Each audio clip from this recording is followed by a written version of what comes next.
নমস্কাৰ SJ news চাই থকাৰ বাবে আপোনালোকক ধন্যবাদ আৰু ষ্টুডিঅ'ত মই সিমি দাস বৰুৱা। নলবাৰীত আজি কংগ্ৰেছৰ 139 সংখ্যক প্ৰতিষ্ঠা দিৱস উপলক্ষে উলিওৱা হৈছে বিশেষ পদযাত্ৰা। পদযাত্ৰাত অংশগ্ৰহণ কৰে এপিচিচিৰ সভাপতি ভূপেন বৰাকে ধৰি দলৰ কেইবাগৰাকীও নেতা কৰ্মীয়ে। নলবাৰীত আজি ভাৰতীয় জাতীয় কংগ্ৰেছ দলে 139তম প্ৰতিষ্ঠা দিৱস পালন কৰে।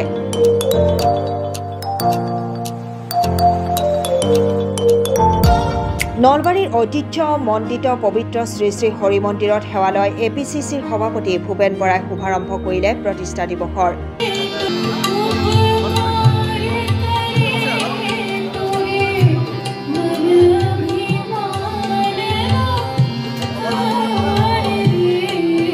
হৰি মন্দিৰৰ পদূলিৰ পৰা বাহিৰ কৰা হ'ল এক পদযাত্ৰাত অংশগ্ৰহণ সভাপতি ভূপেন বৰাৰ লগতে বিধায়িকা নন্দিতা দাস, বিধায়ক দিগন্ত বৰ্মন, এপিচিচিৰ সম্পাদক প্ৰদ্যুৎ ভূঞা, নলবাৰী জিলা কংগ্ৰেছৰ সভাপতি ৰাতুল পাটোৱাৰী, এপিচিচিৰ মুখপাত্ৰ দিব্যজ্যোতি হালৈকে ধৰি বিভিন্ন নেতা কৰ্মী।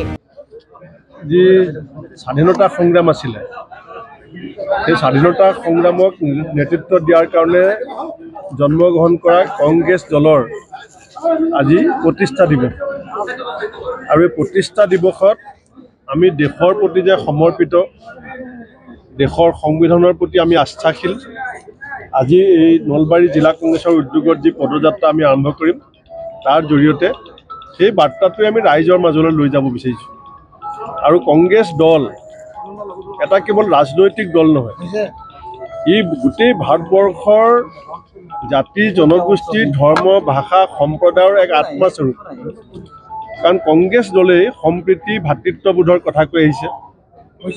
আজি দেশখনৰ যি 21 শতিকাত আহি পেলাই অৰ্থনৈতিক শিখৰণত উত্তৰণ কৰিছে, তাত আমাৰ সেই সময়ৰ নেতৃত্ব লোৱা নেহেৰু ডাঙৰীয়াৰ পৰা প্ৰমুখ্য কৰি নৰসিংহ ৰাও ডাঙৰীয়ালৈকে এক অভূতপূৰ্ব যি অৰিহণা আছে স্বাধীনতা সংগ্ৰামৰ আগত, মানে স্বাধীনতাৰ আগৰ আৰু স্বাধীনতাৰ পিছৰ, এই কথাখিনি আমি আজি স্মৰণ কৰাৰ লগতে আমাৰ যিটো সংকল্প সম অধিকাৰ, সম বিকাশ, সম ন্যায়, অহিংসা, শান্তি আৰু ভাতৃত্ববোধ, আমি সেই বাৰ্তা, আমাৰ যিটো চেতনা, এইটো দেশবাসীৰ মাজত আমি অধিক প্ৰাণৱন্ত আৰু উজ্জীৱিত কৰিব বিচাৰিছোঁ।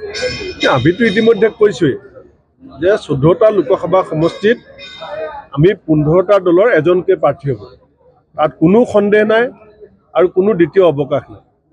আমি 15টা দলে কালি প্ৰস্তাৱ লৈছোঁ যে আমি 14টা সমষ্টিত আমি এজনকৈ প্ৰাৰ্থী দিম। আৰু গোটেই ভাৰতবৰ্ষত 26টা দল একত্ৰিত হৈছে। ইয়াৰ পৰা নিশ্চিত হৈছে যে কংগ্ৰেছে এইবাৰ 472খন আসনত 572খন আসনত কণ্টেষ্ট নকৰে। গতিকে কেন্দ্ৰীয় নেতৃত্বই সিদ্ধান্ত ল'ব গোটেই দেশত কংগ্ৰেছ দলে কিমানখন আসনত, কিমান % আসনত কণ্টেষ্ট কৰিব, কিমানখন আসনত কণ্টেষ্ট কৰিব। মমতা বেনাৰ্জী ডাঙৰীয়ানে সিদ্ধান্ত ল'ব লাগিব। পশ্চিমবংগত তৃণমূলে কিমানত কৰিব, কংগ্ৰেছে কিমানত কৰিব। অখিলেশ যাদৱ ডাঙৰীয়াই সিদ্ধান্ত ল'ব উত্তৰ প্ৰদেশত তেওঁলোকে কিমানত কৰিব। সেই যিটো ফৰ্মুলা, সেই ফৰ্মুলাটো আমি অসমতো মানি চলিম। আৰু আমি অসমৰ যিখিনি আলোচনা এতিয়ালৈকে হ'ল, আমি সেই আলোচনাখিনিৰ যিটো সাৰাংশ, এই সাৰাংশটো দিল্লীৰ কেন্দ্ৰীয় নেতৃত্বলৈ পঠাই দিম। আৰু কেন্দ্ৰীয় নেতৃত্বই যি চূড়ান্ত সিদ্ধান্ত ল'ব, দেশৰ স্বাৰ্থত, বিজেপিক প্ৰতিহত কৰাৰ স্বাৰ্থত, গণতন্ত্ৰ ৰক্ষাৰ স্বাৰ্থত, আমি এইবাৰ ব্যক্তি স্বাৰ্থ আৰু দলৰ স্বাৰ্থতকৈ দেশৰ স্বাৰ্থক অগ্ৰাধিকাৰ দিম। চাওক, যদি আপুনি ৰাজনৈতিক দল হিচাপে কাৰ্যসূচী চায়, আমি কংগ্ৰেছ দলে যিমান কাৰ্যসূচী লৈছোঁ কোনো ৰাজনৈতিক দলে ইমান কাৰ্যসূচী লোৱা নাই। আনকি বিজেপি দলেও আমাৰ সমান দলীয় কাৰ্যসূচী ল'ব পৰা নাই। কিন্তু যদি চৰকাৰী কাৰ্যসূচীবিলাকক যদি আপুনি দলীয় কাৰ্যসূচীৰ লগত যোগ কৰি পেলাই তুলনা কৰে, তেতিয়া বিজেপি আমাতকৈ আগত আছে। কাৰণ আমি 40 কোটি টকা পেণ্ডেল বনাই পেলাই আমি হিতাধিকাৰী কাৰ্যসূচী, দলীয় কাৰ্যসূচী কৰিব পৰা নাছিলোঁ। আজি বিভিন্ন যি অমৃত কলহ যাত্ৰা, যেনেকৈ ডিচিবিলাকক ব্যৱহাৰ কৰা হ'ল, অংগনাবাদী কৰ্মীক ব্যৱহাৰ কৰা হয়, আশা কৰ্মীক ব্যৱহাৰ কৰা হয়, বেংকৰ লোন মাফ কৰি দিম বুলি কৈ মহিলাসকলক মাতি অনা হয়। এনেকুৱা কামটো আৰু কংগ্ৰেছ দলে কৰিব নোৱাৰে।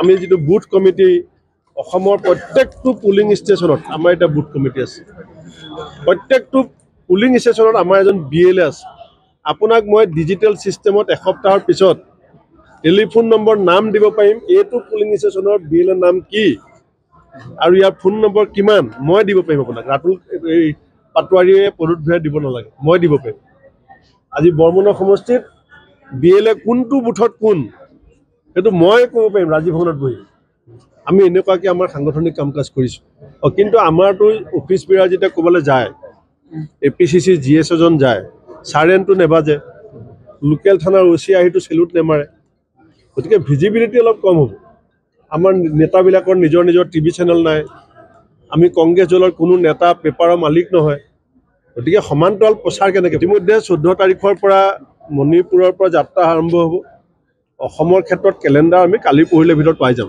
কৰ পৰা আৰম্ভ হ'ব আমি সেইটো সিদ্ধান্ত ল'ব নোৱাৰিম ৰাষ্ট্ৰীয়ভাৱে সিদ্ধান্ত ল'ব আৰু অসমৰ যিটো অংশ চুই যাব এতিয়া যিটো হিচাপ মই দেখি আছোঁ মই অনুমানহে কৰিছোঁ যে প্ৰথম হ'ব মণিপুৰ আপোনাৰ আগৰ নিচিনা একেলেঠাৰিয়ে নহ'ব আগত যেনেকৈ ৰাহুল গান্ধী ডাঙৰীয়া ৩,৫০০ কিলোমিটাৰ একেলেঠাৰিয়ে খোজ কাঢ়িছিলে এই যাত্ৰাটো একেলেঠাৰিয়ে পদযাত্ৰা নহ'ব পদযাত্ৰাও হ'ব ক'ৰবাত গাড়ীটো যাব আৰু ক'ৰবাত কোনোবা এটা অঞ্চল হয়তো বাদো পৰিব কিন্তু যাত্ৰাটো এটা ডাইৰেকশ্যনত হ'ব এটা দিক নিৰ্ণয়কাৰী যাত্ৰা এটা হ'ব যিটোত অসমৰো আমি আশা কৰি আছোঁ যে উজনিৰ পৰা নামনিলৈকে কেইবাখনো জিলা এই যাত্ৰাই চুই যাব নলবাৰীৰ পৰা টিংকুমণি বৰ্মনৰ ৰিপৰ্ট SA নিউজ